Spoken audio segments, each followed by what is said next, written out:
മുസ്ലിമീങ്ങളായ നമുക്ക് അല്ലാഹു സുബ്ഹാനഹു വ തആല അനുവദിച്ചു തന്ന രണ്ട് ആഘോഷങ്ങളാണ് ചെറിയ പെരുന്നാളും വലിയ പെരുന്നാളും. രണ്ട് ആഘോഷങ്ങൾ അല്ലാഹു സുബ്ഹാനഹു വ തആല നമുക്ക് അനുവദിച്ചു തന്നിട്ടുണ്ട്. ലോകം മുഴുവനും ആഘോഷിക്കുന്ന ആഘോഷം അതാണ് രണ്ട് പെരുന്നാളിന്റെ ആഘോഷം. ചെറിയ പെരുന്നാളിന്റെയും വലിയ പെരുന്നാളിന്റെയും ആഘോഷം. ലോകത്തുള്ള എല്ലാ മുസ്ലിമീങ്ങളും ഒരേ ദിവസം, അതായത് ശവ്വാൽ 1 ചെറിയ പെരുന്നാളും ദുൽഹിജ്ജ 10 വലിയ പെരുന്നാളും ലോകത്തുള്ള എല്ലാ സ്ഥലത്തും ഒരുപോലെ ആഘോഷിക്കുന്ന മഹത്തായ രണ്ട് ആഘോഷങ്ങൾ. വലിയ ശ്രേഷ്ഠതയുള്ള രണ്ട് ദിനങ്ങളാണ്. പ്രാർത്ഥനക്ക് ഉത്തരം ലഭിക്കുന്ന രണ്ട് ദിനങ്ങളാണ് ആ രണ്ട് ദിനങ്ങൾ. അന്നത്തെ രാത്രിയിൽ പ്രാർത്ഥനക്ക് ഉത്തരം ലഭിക്കുമെന്ന് മഹാനായ ഇമാം ശാഫിഈ റളിയല്ലാഹു അൻഹു നമ്മെ പഠിപ്പിച്ചിട്ടുണ്ട്. 5 രാത്രികൾ നിങ്ങൾക്ക് പ്രാർത്ഥനക്ക് ഉത്തരമുണ്ട്. അതിലൊന്ന് ചെറിയ പെരുന്നാളിന്റെ രാത്രിയാണ്, മറ്റൊന്ന് വലിയ പെരുന്നാളിന്റെ രാത്രിയാണ്. റജബ് 1 ദിവസം, അതുപോലെ തന്നെ ശഅബാൻ പകുതി, വെള്ളിയാഴ്ച രാവ്, ഇങ്ങനെയുള്ള ഈ 5 രാത്രികളിൽ പ്രാർത്ഥനക്ക് പ്രത്യേകം ഉത്തരമുണ്ടെന്ന് ഷാഫി ഇമാം അടക്കമുള്ള പല മഹത്തുക്കളും നമ്മെ പഠിപ്പിച്ചിട്ടുണ്ട്. അതിൽ വളരെ പ്രധാനപ്പെട്ടതാണ് രണ്ട് പെരുന്നാളിന്റെ രാത്രി എന്നുള്ളത്. പെരുന്നാളിന്റെ രാത്രിക്കും പെരുന്നാളിന്റെ പകലിനും വലിയ മഹത്വം ഉണ്ട്. ധാരാളം പുണ്യകർമ്മങ്ങൾ അന്ന് ചെയ്യേണ്ടതുണ്ട്. പെരുന്നാളുമായി ബന്ധപ്പെട്ട സുന്നത്തുള്ള ഒന്നാണ് തക്ബീർ ചൊല്ലുക എന്നുള്ളത്. അതുപോലെ തന്നെ പുതിയ വസ്ത്രം ധരിക്കുക എന്നുള്ളത്, നന്നായി വൃത്തിയായി അലങ്കരിക്കുക എന്നുള്ളത്, നല്ല സുഗന്ധം ഉപയോഗിച്ചും നല്ല ഭക്ഷണങ്ങൾ കഴിച്ചും അന്ന് നമ്മൾ സന്തോഷിക്കണം, ആഘോഷിക്കണം. അത് പുണ്യമായ, സുന്നത്താക്കപ്പെടുന്ന, പ്രതിഫലാർഹമായ ഒരു കാര്യമാകുന്നു. വളരെ പ്രധാനപ്പെട്ട ഒരു സുന്നത്താണ് പെരുന്നാൾ നിസ്കാരം എന്നുള്ളത്.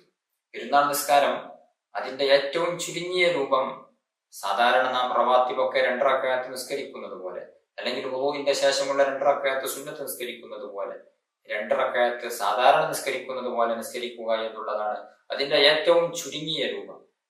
ചെറിയ പെരുന്നാളിന്റെ 2 റക്അത്ത് സുന്നത്ത് നിസ്കാരം അല്ലാഹു തആലക്ക് വേണ്ടി ഞാൻ നിസ്കരിക്കുന്നു എന്ന നിയ്യത്തോടുകൂടെ 2 റക്അത്ത് നിസ്കരിക്കുക. വലിയ പെരുന്നാളാണെങ്കിൽ വലിയ പെരുന്നാളിന്റെ 2 റക്അത്ത് സുന്നത്ത് നിസ്കാരം അല്ലാഹു തആലക്ക് വേണ്ടി ഞാൻ നിസ്കരിക്കുന്നു എന്ന നിയ്യത്ത് ചെയ്തുകൊണ്ട് 2 റക്അത്ത് സാധാരണഗതിയിൽ നാം നിസ്കരിക്കുന്നത് പോലെയുള്ള നിസ്കാരത്തെ നിസ്കരിക്കുക.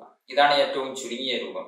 അതേസമയം അതിന്റെ സമ്പൂർണമായ രൂപം അവൻ 1-ാമത്തെ റക്അത്തിൽ ശബ്ദം ഉയർത്തിക്കൊണ്ട് വജ്ജഹ്തു ഓതിയതിന് ശേഷം 7 പ്രാവശ്യം തക്ബീർ ചൊല്ലുക. 2-ാമത്തെ റക്അത്തിൽ അവൻ 2-ാമത്തെ റക്അത്തിലേക്ക് എഴുന്നേറ്റ് നിന്നതിന് ശേഷം 5 പ്രാവശ്യം ശബ്ദം ഉയർത്തിക്കൊണ്ട് തക്ബീർ ചൊല്ലുക. അഊദ് ഓതുന്നതിന്റെ മുമ്പായിരിക്കണം തക്ബീർ ചൊല്ലേണ്ടത്. ഫാത്തിഹയിലേക്ക് പ്രവേശിക്കുന്നതിന്റെ മുമ്പാണ് തക്ബീർ ചൊല്ലേണ്ടത്. 1-ാമത്തെ റക്അത്തിൽ 7 പ്രാവശ്യവും 2-ാമത്തെ റക്അത്തിൽ 5 പ്രാവശ്യവുമാണ് ചെയ്യേണ്ടത്. തക്ബീർ ചൊല്ലുമ്പോൾ കൈ ഉയർത്തലും ശബ്ദം ഉയർത്തലും പ്രത്യേകം സുന്നത്തുണ്ട്.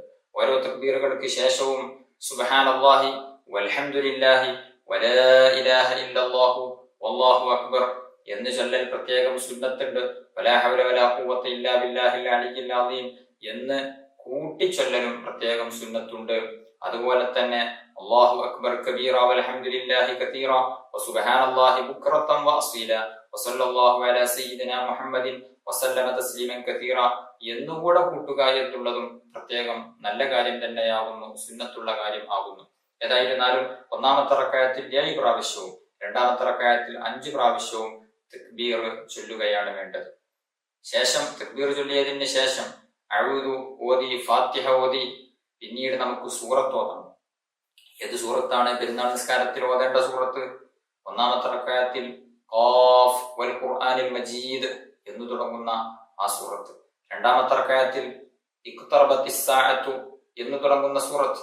ഈ 2 സൂറത്തുകളാണ് പെരുന്നാൾ നിസ്കാരത്തിൽ ഓതുന്നത്. ഇത് രണ്ടും ഓതാൻ അറിയില്ല എങ്കിൽ, അല്ലെങ്കിൽ ഇത് രണ്ടും ഓതാൻ നമ്മൾ ഉദ്ദേശിക്കുന്നില്ല എങ്കിൽ 1-ാമത്തെ റക്അത്തിൽ സബ്ബിഹിസ്മ റബ്ബിക്കൽ അഅല എന്നുള്ള സൂറത്തും 2-ാമത്തെ റക്അത്തിൽ ഹൽ അതാക ഹദീസുൽ ഗാശിയ എന്നുള്ള സൂറത്തും ആണ് ഓതേണ്ടത്. ഇങ്ങനെയാണ് പെരുന്നാൾ നിസ്കാരത്തിന്റെ സമ്പൂർണമായ രൂപം. 1-ാമത്തെ റക്അത്തിൽ 7 പ്രാവശ്യം തക്ബീർ ചൊല്ലാതെ, 2-ാമത്തെ റക്അത്തിൽ 5 പ്രാവശ്യം തക്ബീർ ചൊല്ലാതെ സാധാരണ നിസ്കരിക്കുന്നത് പോലെ നിസ്കരിച്ചാലും അതിന്റെ മിനിമം രൂപം മിനിമം സുന്നത്ത് നമുക്ക് ലഭിക്കും. പൂർണ്ണമായ രൂപമാണ് ഒന്നാമത്തെ റക്അത്തിൽ 7 പ്രാവശ്യവും രണ്ടാമത്തെ റക്അത്തിൽ 5 പ്രാവശ്യവും തക്ബീർ ചൊല്ലുക എന്നുള്ളത്. ഒരാൾ ഒന്നാമത്തെ റക്അത്തിൽ 7 പ്രാവശ്യം തക്ബീർ ചൊല്ലാൻ മറന്നുപോയി. എന്നാൽ രണ്ടാമത്തെ റക്അത്തിൽ ആ 7 പ്രാവശ്യം തക്ബീർ അവൻ ചൊല്ലേണ്ടതില്ല. രണ്ടാമത്തെ റക്അത്തിൽ 5 പ്രാവശ്യം തന്നെ ചൊല്ലിയാൽ മതി. 5ഉം ഒന്നാമത്തെ റക്അത്തിൽ നഷ്ടപ്പെട്ട 7ഉം അവൻ രണ്ടും കൂടെ രണ്ടാമത്തെ റക്അത്തിൽ ചൊല്ലേണ്ടതില്ല. അല്ലെങ്കിൽ ഒന്നാമത്തെ റക്അത്തിൽ 1ഓ 2ഓ തക്ബീർ നഷ്ടപ്പെട്ടു, മറന്നുപോയി. എന്നാൽ അത് രണ്ടാമത്തെ റക്അത്തിൽ അവൻ വീട്ടേണ്ടതില്ല. രണ്ടാമത്തെ റക്അത്തിൽ 5 തക്ബീർ മാത്രം ചൊല്ലിയാൽ മതിയാവുന്നതാണ്. ഒന്നാമത്തെ റക്അത്തിൽ ഒരാൾ വജ്ജഹ്തു ഓതിയതിന് ശേഷം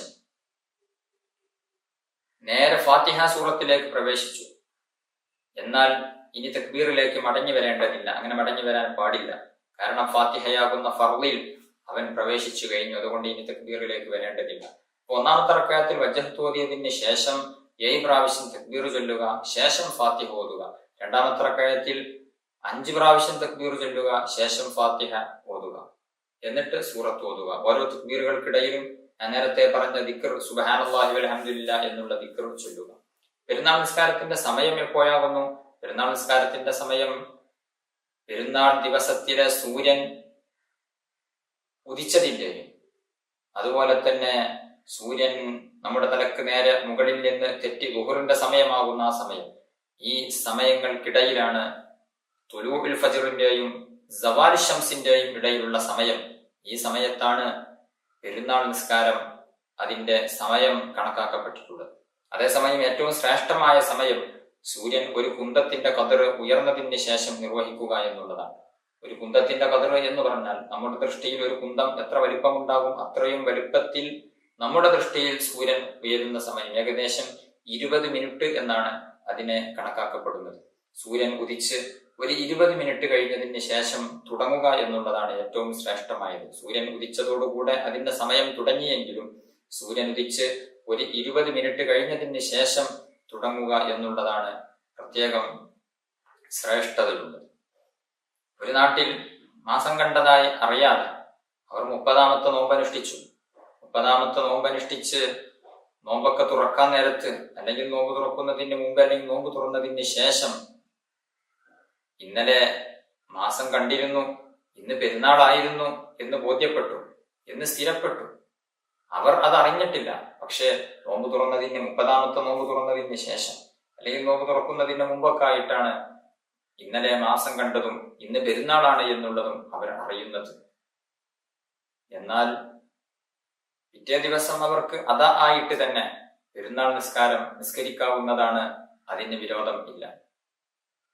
വലിയ പെരുന്നാൾ നിസ്കാരം വേഗത്തിൽ നിസ്കരിക്കുക എന്നുള്ളത്, വേഗം എന്ന് പറഞ്ഞാൽ സമയം ആയാൽ കൂടുതൽ നീട്ടിക്കൊണ്ടു പോകാതെ വളരെ പെട്ടെന്ന് നിസ്കരിക്കുക എന്നുള്ളതാണ് വലിയ പെരുന്നാളിനെ സംബന്ധിച്ചിടത്തോളം സുന്നത്ത്. കാരണം വലിയ പെരുന്നാൾക്ക് ശേഷം ഉലഹിയത്ത് അറവിനുള്ള സമയം ദീർഘമായി ലഭിക്കാൻ വേണ്ടിയാണ്. അതേസമയം ചെറിയ പെരുന്നാൾ നിസ്കാരമാണ് എങ്കിൽ ഒരൽപ്പം സമയം കഴിഞ്ഞതിന് ശേഷം നിസ്കരിക്കുക എന്നുള്ളതാണ് സുന്നത്ത്. കാരണം ചെറിയ പെരുന്നാളിന് നിസ്കാരത്തിന് മുമ്പ് ഫിത്ർ സക്കാത്ത് കൊടുക്കാനൊക്കെ ഉണ്ടാകും. അതുകൊണ്ട് തന്നെ നിസ്കാരത്തിന്റെ മുമ്പ് ഒരൽപ്പം സമയം ലഭിക്കേണ്ടതുണ്ട്. അതുകൊണ്ട് ചെറിയ പെരുന്നാളിന്റെ സുന്നത്ത് നിസ്കാരത്തിന് ഒരൽപ്പം പിന്തിപ്പിക്കുക എന്നുള്ളതും പ്രത്യേകം സുന്നത്താകും. അതുപോലെ തന്നെ ചെറിയ പെരുന്നാളിന് പള്ളിയിലേക്ക് വരുന്ന സമയത്ത്, അല്ലെങ്കിൽ ആ നിസ്കാരത്തിന്റെ മുമ്പ് ഭക്ഷണം കഴിക്കുക എന്നുള്ളത് പ്രത്യേകം സുന്നത്താണ്. ഭക്ഷണം കഴിച്ചിട്ടായിരിക്കണം പള്ളിയിലേക്ക് വരേണ്ടത്. അത് സുന്നത്താണ്. കാരണം 30 ദിവസവും അവൻ നോമ്പനുഷ്ഠിച്ച് ആ 30 ദിവസങ്ങളോട് വിഭിന്നമായി വ്യത്യസ്തമായിട്ടാണല്ലോ പെരുന്നാൾ ദിവസമുള്ളത്. അതുവരെ അവൻ രാവിലെ സമയത്ത് ഭക്ഷണം കഴിച്ചിട്ടില്ലായിരുന്നു. അതുകൊണ്ട് തന്നെ പെരുന്നാൾ നിസ്കാരത്തിലേക്ക് പള്ളിയിലേക്ക് വരുന്നതിന് മുമ്പ്, അല്ലെങ്കിൽ സ്ത്രീകളാകുമ്പോൾ പെരുന്നാൾ നിസ്കാരത്തിന്റെ മുമ്പ് അവർ എന്തെങ്കിലും ഭക്ഷണം കഴിക്കുക എന്നുള്ളത് പ്രത്യേകം സുന്നത്താണ്. കാന റസൂലുള്ളാഹി സ്വല്ലല്ലാഹു അലൈഹി വസല്ലം ലാ യഗ്ദു യൗമൽ ഫിത്രി ഹത്താ യഅകുല സമറാത്തിൻ വയഅകുലുഹുന്ന വിത്ര. നബി സല്ലല്ലാഹു അലൈഹി വസല്ലം തങ്ങൾ ചെറിയ പെരുന്നാൾ നിസ്കാരത്തിന് വേണ്ടി പള്ളിയിലേക്ക് വരുമ്പോൾ 3 ഈത്തപ്പഴം കാരക്കകൾ തിന്നുമായിരുന്നു.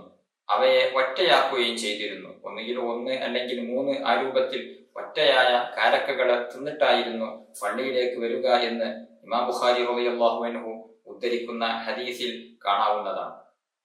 അതേസമയം ബലിപെരുന്നാളിന് പള്ളിയിലേക്ക് വരുമ്പോൾ ഭക്ഷണം കഴിക്കാതെയാണ് പള്ളിയിലേക്ക് വരേണ്ടത്, അല്ലെങ്കിൽ പെരുന്നാൾ നിസ്കാരത്തിലേക്ക് പ്രവേശിക്കേണ്ടത്. പെരുന്നാൾ നിസ്കാര ശേഷം ഖുതുബയോദൽ പ്രത്യേകം സുന്നത്തുണ്ട്. പെരുന്നാൾ നിസ്കാര ശേഷം 2 ഖുതുബ ഓതുക എന്നുള്ളത് പ്രത്യേകം സുന്നത്താണ്. ഓരോ ഖുതുബയും ഒന്നാമത്തെ ഖുതുബ 9 തക്ബീർ ചൊല്ലിയിട്ടും രണ്ടാമത്തെ ഖുതുബ 7 തക്ബീർ ചൊല്ലിയിട്ടുമാണ് ഓതേണ്ടത്. അതുപോലെ തന്നെ ഖുതുബയുടെ ഇടയിലും തക്ബീർ ചൊല്ലൽ പ്രത്യേകം സുന്നത്തുണ്ട്. 2 പെരുന്നാളുകൾക്കും തക്ബീർ ധാരാളം ചൊല്ലുക എന്നുള്ളത് വലിയ സുന്നത്തുള്ള കാര്യമാകുന്നു. നബി സല്ലല്ലാഹു അലൈഹി വസല്ലമ തങ്ങൾ പറഞ്ഞു, സയ്യിനു അഅയാദകും ബിത്തക്ബീർ, നിങ്ങൾ നിങ്ങളുടെ ഈദുകളെ, പെരുന്നാളുകളെ തക്ബീറുകളെ കൊണ്ട് അലങ്കരിക്കുക. പെരുന്നാൾ ദിവസത്തിന്റെ സൂര്യൻ അസ്തമിച്ചത് മുതൽ, അതായത് റമദാൻ അവസാന ദിവസത്തിന്റെ സൂര്യൻ അസ്തമിച്ചു, ഇനി പെരുന്നാൾ രാവായി. ആ രാവ് മുതൽ, ആ സൂര്യാസ്തമയം മുതൽ ഇമാം ജമാഅത്തായി നിസ്കരിക്കുകയാണ് എങ്കിൽ അവന്റെ ഇമാം തക്ബീറത്തുൽ ഇഹ്റാം ചൊല്ലുന്നത് വരെ, പെരുന്നാൾ നിസ്കാരത്തിന്റെ തക്ബീർ ചൊല്ലുന്നത് വരെ, ഒറ്റക്ക് നിസ്കരിക്കുകയാണ് എങ്കിൽ അവൻ പെരുന്നാൾ നിസ്കാരത്തിലേക്ക് പ്രവേശിക്കുന്നത് വരെ ആ സമയം മുഴുവനും തക്ബീർ ഉറക്കയും അതുപോലെ തന്നെ രഹസ്യമായും ഒക്കെ ചൊല്ലുക എന്നുള്ളത് പ്രത്യേകം സുന്നത്താണ്. നടക്കുമ്പോഴും കിടക്കുമ്പോഴും വീട്ടിലും അങ്ങാടിയിലും ഒക്കെ തക്ബീർ ചൊല്ലുക എന്നുള്ളത് പ്രത്യേകം സുന്നത്തുണ്ട്. ചെറിയ പെരുന്നാളിന് ഈ ഒരു സമയം മാത്രമാണ് തക്ബീർ ചൊല്ലൽ സുന്നത്തുള്ളത്. അതായത് റമദാൻ അവസാനിച്ച് സൂര്യൻ അസ്തമിച്ചു, ഇനി പെരുന്നാൾ രാവാണ്. ആ സൂര്യൻ അസ്തമിച്ചത് മുതൽ പെരുന്നാൾ നിസ്കാരത്തിലേക്ക് പ്രവേശിക്കുന്നത് വരെ തക്ബീർ ചൊല്ലുക എന്നുള്ളത് പ്രത്യേകം സുന്നത്താണ്. അതേസമയം ബലിപെരുന്നാളാണ് എങ്കിൽ ബലിപെരുന്നാളിന്റെ രാവ് തുടങ്ങിയത് മുതൽ, അതായത് ദുൽഹിജ്ജ 9 അസ്തമിച്ചു, ദുൽഹിജ്ജ 10 പ്രവേശിച്ചു, ആ മഗ്രിബ് മുതൽ ഇമാം തക്ബീർ ചൊല്ലി പെരുന്നാൾ നിസ്കാരത്തിലേക്ക് പ്രവേശിക്കുന്നത് വരെ പ്രത്യേകം ഉറക്കെ എല്ലായിടത്തും തക്ബീർ ചൊല്ലുക എന്നുള്ളത് സുന്നത്തുണ്ട്. അതിന് പുറമെ നിസ്കാര ശേഷം തക്ബീർ ചൊല്ലുക എന്നുള്ളത് പ്രത്യേകം സുന്നത്തുണ്ട്. അത് ചെറിയ പെരുന്നാളിന് ഇല്ല.